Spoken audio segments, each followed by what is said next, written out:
Cool. Just making sure. Is that better? Did you go virtual? All right, all good? And set bottom. Recorder sheet.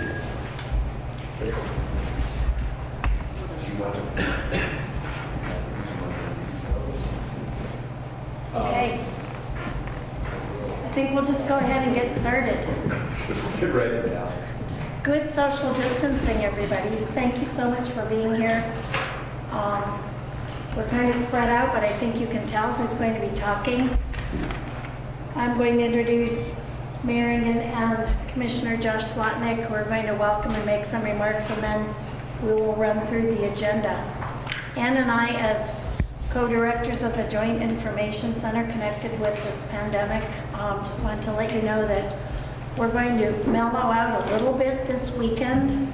We will not be sending out daily press briefings, but we're available, both of us, and we will send you news if we have actually new things to say. We're both available by phone on Monday. We will start back up with all of the information we've been sending you daily. So, Marion and Commissioner Slotnick. Thank you, Jenny, and thank you all for being here today. Thanks for the folks who were here for being here today. While we do have an agenda and folks are going to have some brief remarks, this was largely an opportunity to be available to you en masse for questions that you may have. We're happy to try to get out as much information as we can. We all have been asked to offer a highlight or two.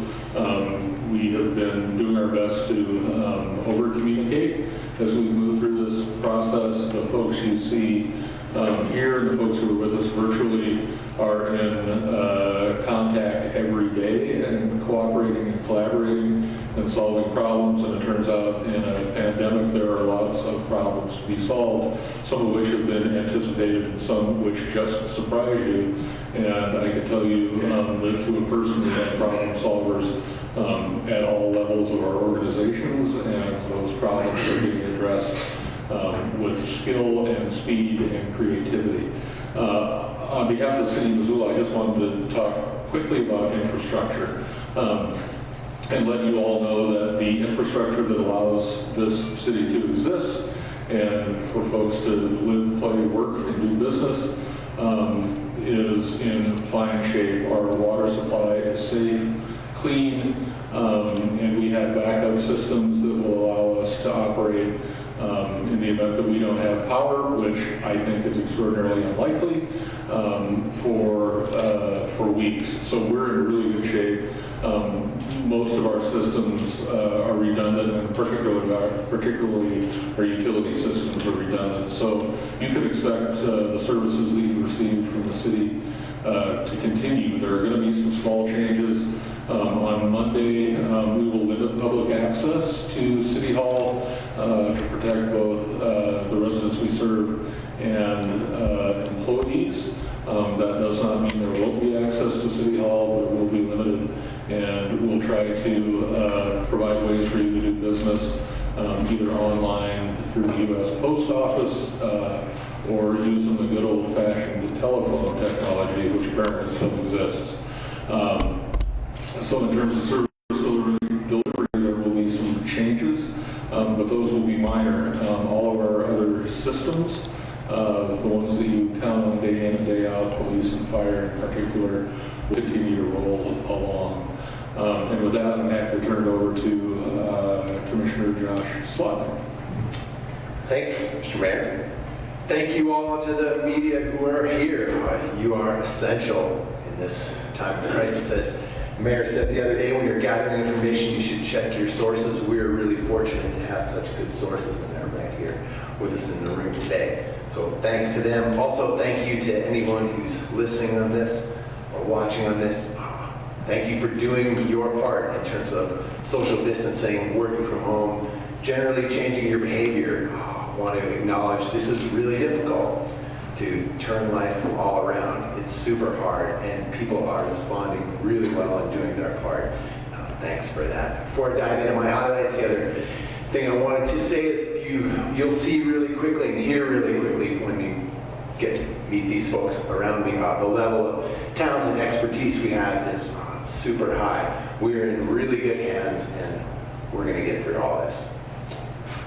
My quick message in terms of the county: we are absolutely going to continue delivering services, everything from building permits to car titles. You're just now going to be doing it online or over the phone, but it's all going to happen. And if you're interested in a department by department rundown, you can check our blog, MissoulaCountyBlog.com, and it's all there on how you can do it. And we are going to keep business moving. It's just going to move a little bit differently. In terms of keeping our businesses going, if you're into local government, you would know we do 3 administrative meetings a week in Missoula County with our Board of County Commissioners. These are public meetings, and then we do 1 large public meeting at the Sophie Eastern. We're doing all of this virtually now, and you can go to the Commissioners page at our website, and you can find out how you can call in. So these are still going to be public meetings. We have the capacity to handle 250 people calling in, which means we'll be almost as popular as a typical city council meeting. Right?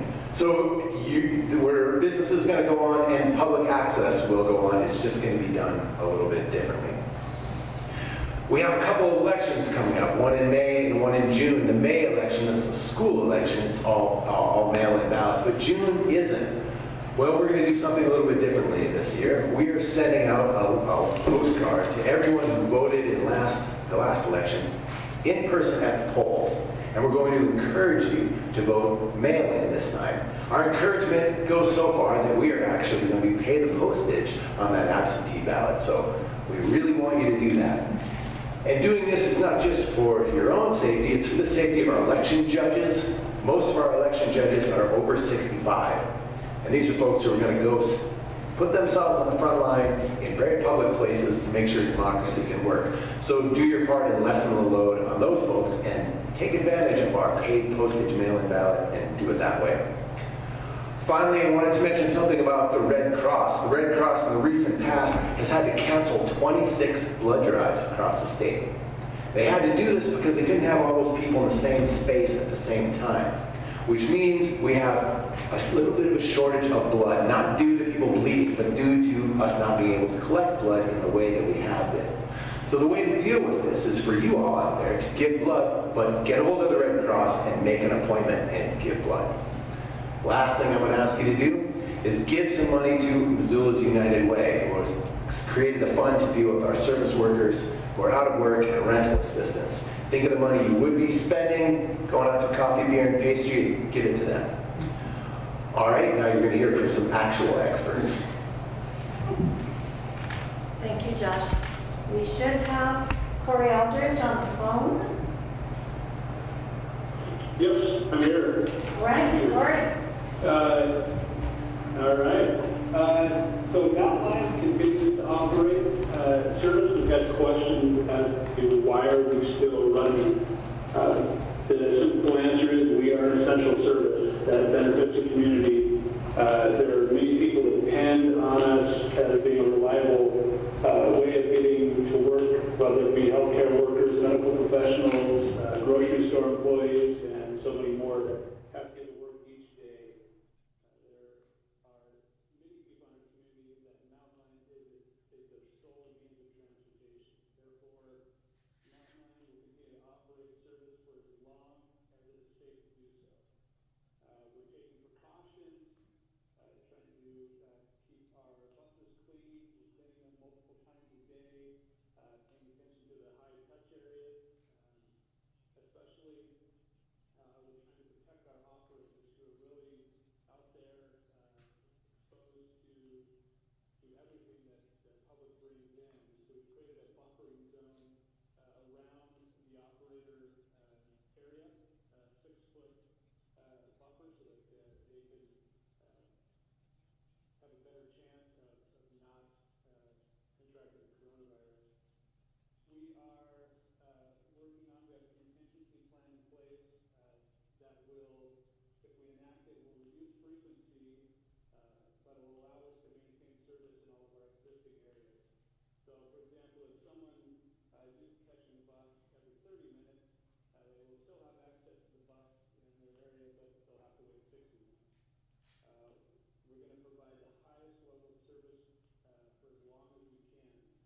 We know the conditions are changing almost hourly. For that, we are going to be closing our transfer center lobby effective tomorrow to the public. Bus island and buses will still come into the transfer center, but the lobby will be closed.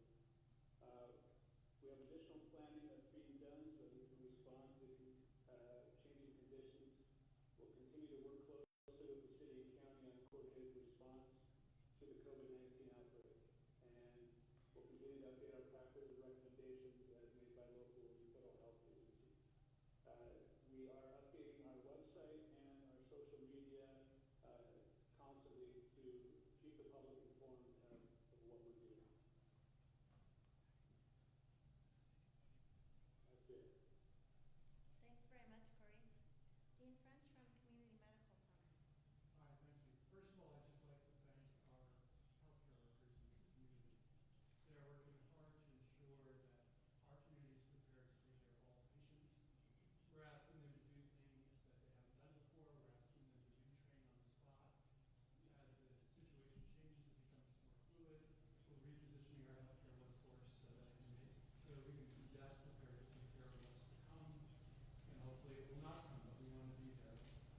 I'd like to thank our community leadership for really encouraging social distancing, shutting down bars and restaurants. Keeping those things in place is the best way I know to make sure that the healthcare workforce is going to be in the hospital where we need them, when we need them. So thank you to our leadership in this community for that. I'm also grateful in general for the Missoula and state of Montana leadership that we're seeing. Our city and county health department has been leading this event from the onset. It has to be fatiguing. I ask that we give them grace and space to get their jobs done. They've been remarkable throughout this, and the end is not in sight. So we need to be mindful about the burden that our city and county health department is under in managing this event. I'd also like to thank our healthcare partners, Providence St. Patrick, Partnership Health Center, Western Montana County, who have been great leaders and collaborators throughout this pandemic and planning for it. We've had interesting leadership pop up in unexpected places. The Missoula Economic Partnership has been facilitating conversations between our laboratory leaders and our biotechnology firms in town to try to see if there's ways that we can improve, extend, and expand testing for COVID-19 in our communities. While those plans aren't firm, the very effort that's going on is one of the things that makes Missoula a remarkable place to live and to work. In terms of preparedness, Community Medical Center has set up a separate COVID-19 unit with all airborne isolation rooms. We are in the process of planning and expanding so we have a secondary unit in case there is a larger surge. We've implemented our hospital command structure for 24/7 management of the crisis. And we're continually educating our staff on how they can minimize their risk of exposure and take care of our patients. Specifically, we've limited our entry points to our facility to just the front entrance for non-employees for the general public. We've completely implemented a no visitor policy to the facility. And we've limited our back entrance for our staff, volunteers, and medical staff. All of our staff are being screened for fever and symptoms prior to being allowed into the workplace. All of our patients are being screened prior to appointments in our community physicians group, 24 to 48 hours in advance. If they have symptoms, they are being redirected to one of our focused screening areas. Where possible, we are utilizing telemedicine to perform our routine doctor's visits for our community physician group, whether that's pulmonology, rheumatology, endocrinology, family medicine. We're trying to direct as much of that to a telemedicine platform as possible right now. We are directing all of our patients with symptoms to first call or visit one of our focused screening centers or call our nurse on call line, which is 327-4770, for guidance if you're not sure what to do. Dean, can I excuse you? I don't think your microphone is on for us. I'm not hearing anything. That was intentional. There you go. Thank you. We're asking you to call our nurse on call line at 327-4770 for guidance if you're unsure where to go.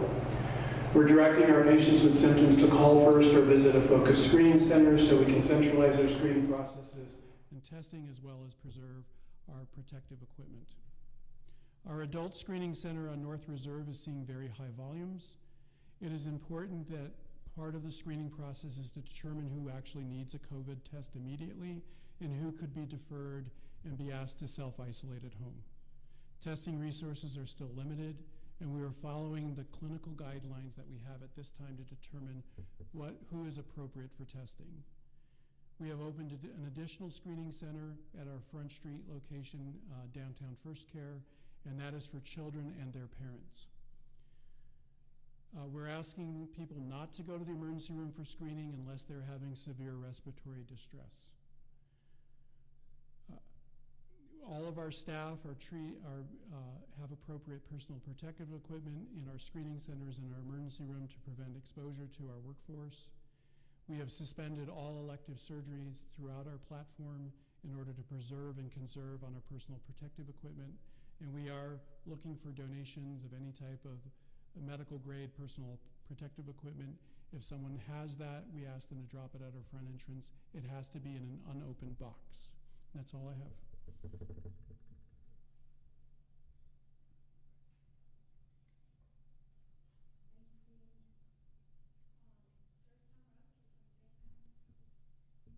can turn that mic on. Good afternoon. Joyce Dombrowski. I'm the Chief Executive for Providence, Montana. Thank you for the opportunity today. I'd like to just start and echo some of the comments already made. It's a privilege to serve in Missoula, and really it's a privilege to serve with individuals who are so focused on working together and creating what we think to be the best possible plan and surge for this county and this city. I want to thank every single caregiver that's at work today. One of our infectious disease specialists accompanied me today. Many physicians and nurses are on the front line right now taking care of patients. I also want to take this opportunity to remind you, we've been taking care of very sick patients in this community for almost 150 years, and we will continue to do that. And even though this COVID-19 pandemic has really challenged us and had us look at innovative and creative ways, there are still individuals who are not part of that equation that we take care of very well every single day. And we're responsible for that, certainly, as well as working in the community. We're so concerned with the safety of our caregivers and our patients. It is our #1 priority. And our goal is to make sure that we're appropriately conserving personal protective equipment. And you heard Dr. French mention that. It really has been what we have been focused on for the last week, if not 2 weeks, the conservation of personal protective equipment. That has led us to be consistent in terms of eliminating elective surgeries, elective tests, really challenging ourselves to put ourselves in the best position for what we know to be a surge that will be coming at a point that we honestly can't identify. And in addition, we're continuing to look for, again, donations, but really what's the creativity and innovation of this community to help us think about healthcare differently, to help us be better leaders in healthcare, and to really, I say, embrace and be prepared. It is so important for us at Providence, and I know for all of us as healthcare leaders, for our community to understand that we are prepared. We're preparing every single day with the nuances of each new piece of information we learn. We want you to have the confidence in us, and we will be here for you. That's all I have. Thank you, Joyce. Dr. Josh Christensen, also from Providence. So I'm Josh Christensen. I'm one of the infectious disease docs at St. Pat's. We got 4 of us, so we're lucky to have a pretty deep bench. I'm from Peaburg, so I'm local. I've got family all around here. So this isn't. So this is something where I'm committed, regardless of how it all plays out. I'm here in it.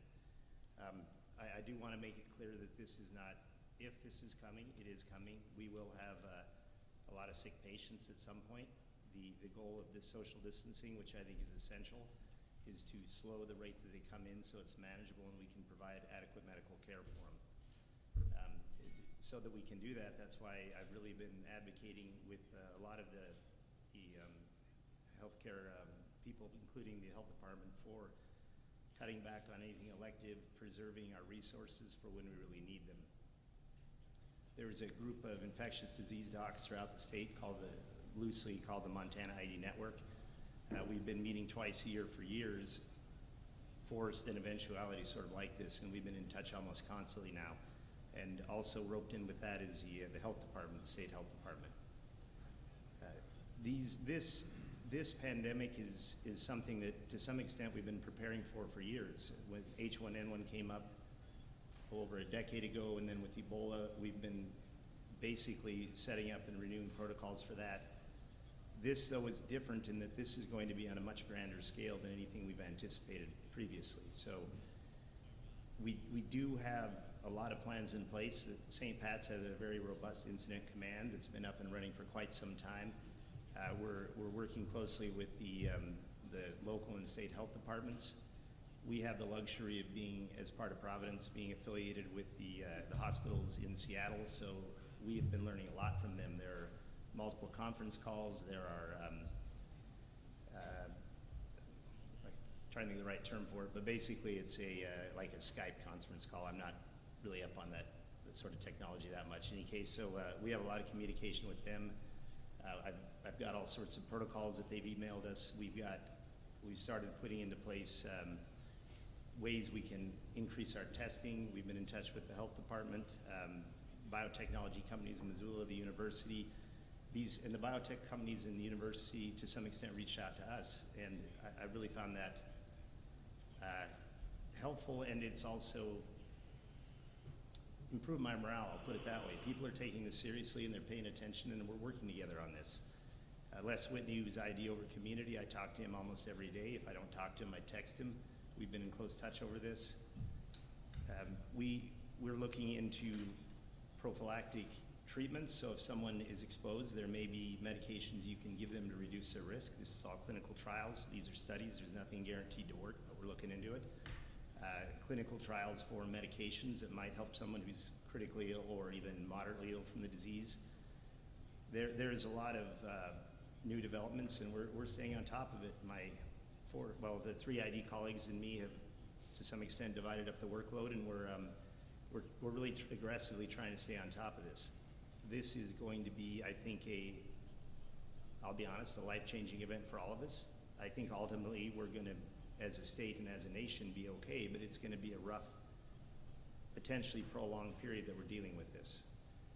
I honestly am not losing sleep over it. I think we'll ultimately come through it, but we've got to keep prepared, and we've got to be really aware of the importance of social distancing. I think the governor's call to shut down the bars and so forth was the right move. I really do, and I think that was a bold move, but it was the right thing to do. We really need to encourage social distancing. It does us no good to throw everyone out of the bars if they're sitting around the parks drinking out of growlers. We got to keep people moved apart to reduce the risk of spread. This illness, this disease is very hard on the elderly and people that are chronically ill. So part of this is to protect them. But young people can get sick too. Generally they get through it okay, but there's no guarantees.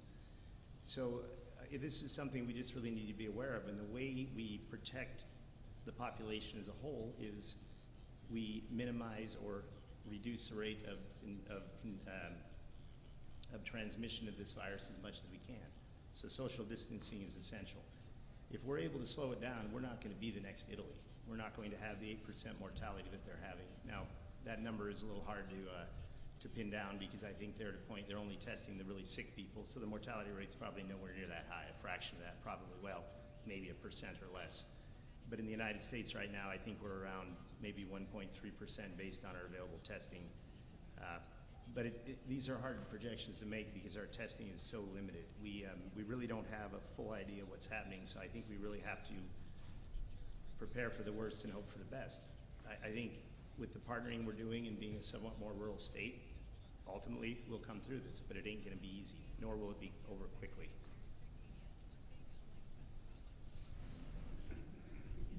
Thank you.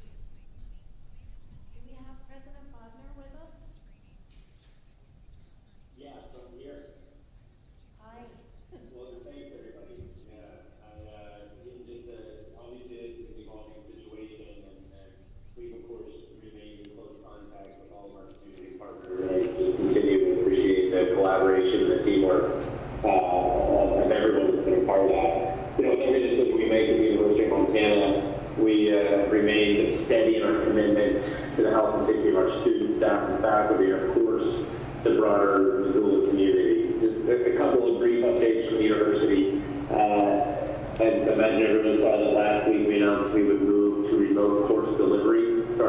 23rd after spring break.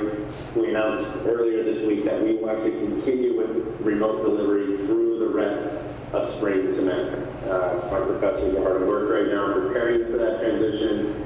They're in contact with students with information on each of their courses. Second, earlier this week, we also strongly recommended to our students that if they have another housing option, they do not return to residence halls after spring break. To Dr. Christensen's point about social distancing and the importance of that, it's of course difficult to do that in a crowded residence hall. So we strongly recommended students in residence halls to not return. We're of course going to work with any and all students for whom this causes a hardship and have a timely process for move out so families are not overburdened. But we do understand, and it's important to note that for some of our students that can't visit their home, and that's okay. We're going to continue to work with local health officials to ensure that we continue to provide the best accommodations possible for those students in our residence halls. It may mean that some students have to change residences as we consolidate services and enact appropriate social distancing measures. But students that need it will have a home with us through the end of the semester. We've also encouraged students who live off campus to encourage to continue their studies in a location where social distancing is most feasible. For some, that may be here in Missoula, for others that may be back in their hometown. And we encourage our students to consult with loved ones to determine what's best for them. But as Corey mentioned with regard to online, the university also has a duty to provide essential services for our students. So we will continue to provide student-focused services on campus over the coming weeks, but on a modified and much more limited basis. As you've seen, in accordance with county guidance, our campus rec facility remains closed. Our libraries are closed to patron visits, but with selected services from the Mansfield Library available on an appointment-only basis. Dining services are significantly consolidated, limited to grab-and-go models. Our Prairie Health Center, of course, remains operational. But we, at the same time, are shifting many of our resources and services, like advising, like counseling, available online, and in some cases over the phone to serve our students. At the same time that we're working to protect the health and safety of our community, we're also continuing to work tirelessly to enable our students to make continued progress in their academic programs. This is, as you can imagine, a challenge, but I've been really proud of the way our team has stepped up and to meet student needs here. And in some cases, specifically some of our training programs around the health professions at Missoula College, we're actually working at the request of community leaders to accelerate program completion for some of those health service workers to meet some anticipated and currently existing needs in our community. A key task for all of us is continue to keep our students engaged. I shared with our students earlier this week, our UM family is scattered around the state and around the world, but we remain united by that fierce spirit within the heart of every Grizzly. And over the coming days, we're going to be working creatively to help our students stay connected to our community, to each other. It's a very important thing that we watch out for the health and safety, but also addressing some of the mental health challenges that come about and dealing with situations and change of this magnitude. So we're working really hard on that front. And just to share finally, we have our UM website. Those of you who have specific questions about the University of Montana, we have a COVID-specific website set up. It's www.umt.edu/coronavirus, and also an information line for university-specific questions at 406-243-INFO. Again, 406-243-INFO. Thanks, everybody. Thank you. I'd like to introduce now Cindy Farr from the Missoula City County Health.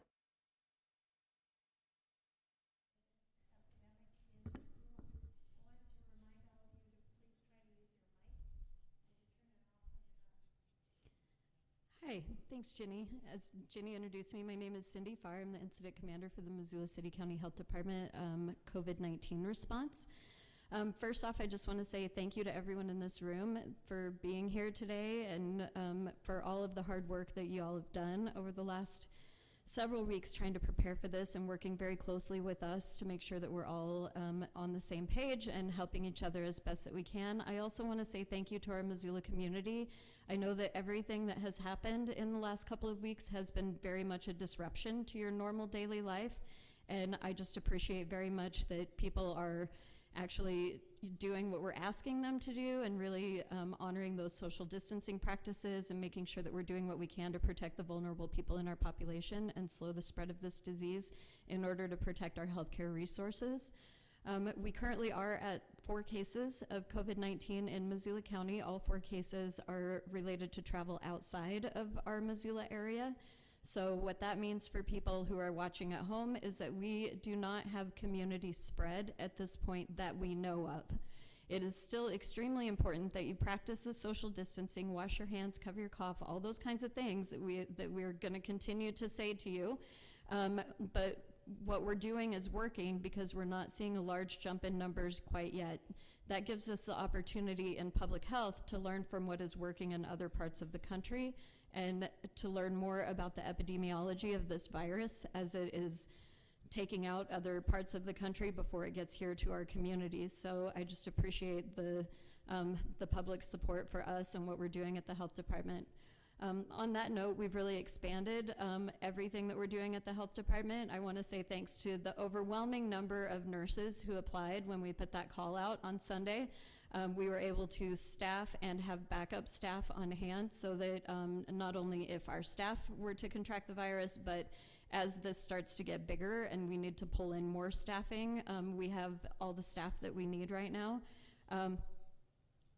We also just want to say that we appreciate our local government and everyone who is reassuring us that, we have infrastructure that's in place that is still going to continue to operate.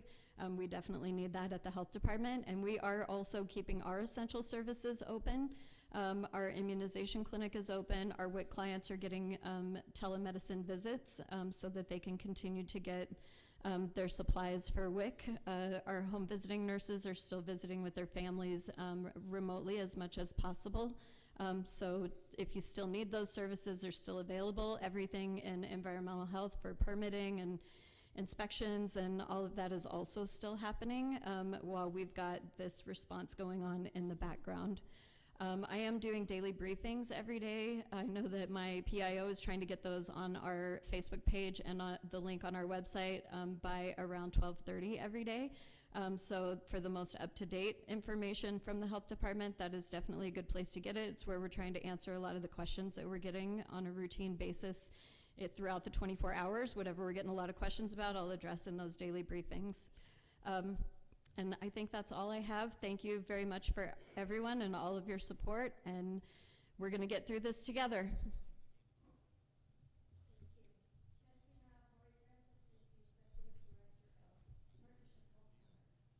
Hi, it's good to be here, and it's good to sit in this room with all of you. I think the public may know this, but we work together all the time in this room, and as I look at the hospital representatives, we have healthcare people, we have nurses and doctors in the room running organizations, and we didn't just start working together today, but have worked together weekly. So, and then with our county officials and the mayor, health department, we are already in groups, so to mobilize has been not easy, but certainly cohesive and collaborative. And I would say the same with the federal government, actually. For us as a federally qualified health center, and also the state government has been very involved in what's going on in our communities. And I feel like we are as well supported as any time in my past. So I just really feel honored to be working with all of you and in this community. And as Cindy said, we've had great community response. So thank you all. Partnership Health Center does serve about 15% of the population in Missoula County and also in Mineral County. We've had an incredible response on our staff. Part of, as you heard from the other healthcare entities, our first goal is to protect staff. We've been doing that well, putting people off-site, putting people in remote locations who are at higher risk. And then we also have altered a number of our services. We're still available to all our patients. We offer medical, dental, behavioral health care, and pharmacy services. Those have changed to be far more phone-focused and Skype and Zoom meetings, and they're working quite well. So I think all of us have had to turn on our head to continue to maintain services. We also were able to hire 4 EMTs overnight, which was incredible. We brought on a couple short-term janitors who have been really helpful, so we're wiping down surfaces much more actively than we already were. We screen people at the door, just as with the other entities in the room. Everybody is screened. We have been really interviewing about 25 to 30 folks a day, and of that group, we are swabbing, meaning we have a higher degree of suspicion, 10 to 15 people. So far, all have been negative, as you heard in this room. So we are doing a good job together. It doesn't mean that we won't have cases at some point, but we feel quite excited about the response on the part of all of you. The other population that we're all concerned about is the homeless population in Missoula. It's not huge, about 300 people, but it's a group that's at high risk, and we're working very actively together to make sure we screen folks, that we're available to see people, and that they get housed in locations where they can be tested and recover should that arise. So that's an area that we continue to be really focused on. I think that's all I have. I just want to thank the folks in this room and the people of Missoula and Mineral County. Our Sealy site is doing the same thing. It's the only healthcare in Sealy and responding similarly. So thank you all.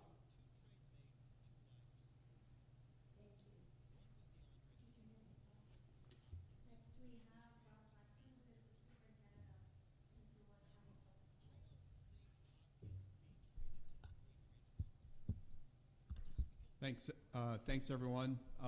Again, just want to reiterate, appreciate the collaboration that's happened with folks in this room as well as other folks in the community.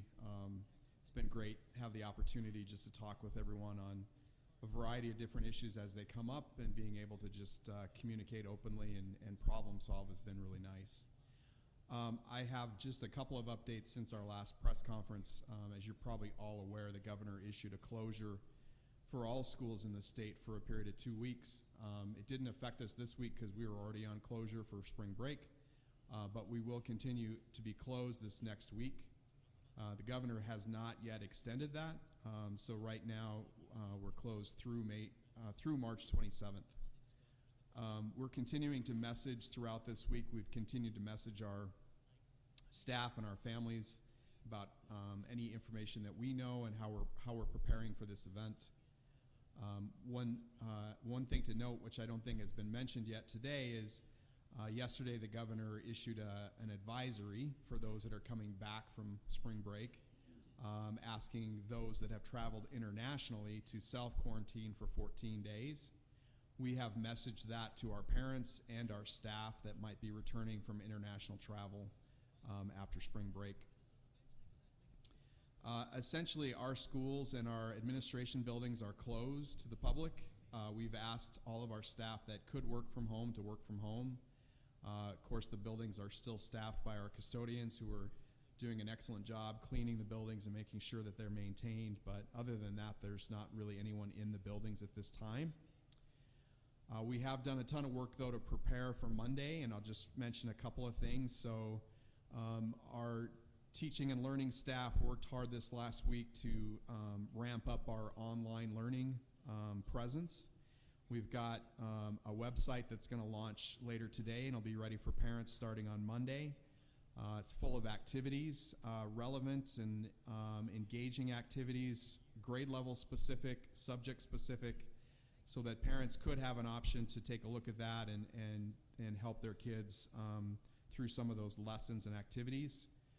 Next week, as our teachers come back, they won't be back in the buildings, but they will be answering emails from home. And then the other thing I just want to mention is our preparation around food service. So we are ready to go with food service on Monday. Our staff worked very hard this week. Last count I heard was 6,000. That's 6 with 3 zeros. 6,000 sandwiches that were prepared this last week to get us up and ready for Monday. This is how we're going to do the food delivery option for our kiddos. We will have 4 school sites where people could stop by and pick up food. but we will also be delivering via school bus. So our transportation company, Beach Transportation, has done an excellent job to help us plan this. So starting Monday between the hours of 11 a.m. and 12:45, our buses will actually be driving their regular bus routes, and they'll be making stops at the regular bus stops to distribute the food. We found that this would be better to get food to our community because those bus stops are in neighborhoods and closer to homes where kids could walk and pick up the food. I also want to mention that this food is open to anybody. There are no qualifications. There's no income qualifications. There's no age level qualifications. You don't have to have previously qualified for free and reduced lunch. This food is open to any child under the age of 18, including children that are homeschooled or including children from private schools. And the best way for folks to figure out the location closest to them is go to our website or go to Beach Transportation website, plug in their address, and they will get an exact location closest to their house, as well as the pickup time for the lunch. We'll be not only be providing the lunch, but also for breakfast the next morning, so they'll actually get 2 meals in one bag, and then we'll come back the next day with another bag at lunchtime. So those are the big updates I have for the school district. Encourage our families to just keep watching our website, keep checking their emails. We'll be updating families on a regular basis. Do we still have Adrian back on the phone? Yes, we do. Hi, Adrian. Adrian is the director of the Missoula County Office of Emergency Management. Thank you for the opportunity to talk through some of the activities and planning that we're coordinating within the Missoula Office of Emergency Management. No matter the disaster, I'm always just super proud of this community and how it works together and how quickly our agencies come together to solve very dynamic problems. And amid a global pandemic, this problem solving, forward thinking, and coordination is occurring at a mind-blowing tempo. And I am so honored to be working closely with a lot of really smart and talented folks that are going to help us all get through this. So, early this week, both the city and the county declared emergencies related to COVID-19. That action was really an acknowledgement of the broader community impact associated with this that we've all talked through and all the speakers ahead of me have talked through. But what that did was that enabled us to open up our emergency operations plan and to formally kind of kick our emergency operations center and emergency coordination center into high drive by forming a management team that is working to coordinate all of the response efforts that are going on across the county so that we can assist our healthcare partners and the city county health department to meet their objectives by reducing the complexities that they face and solving some of the problems associated with that. The other main thing that this team enables us to do is to build capacity for resiliency and plan for recovery, because this will end at some point in time. So much like we've done for fires and floods, one of our big key partners in this are community organizations that are active in disaster.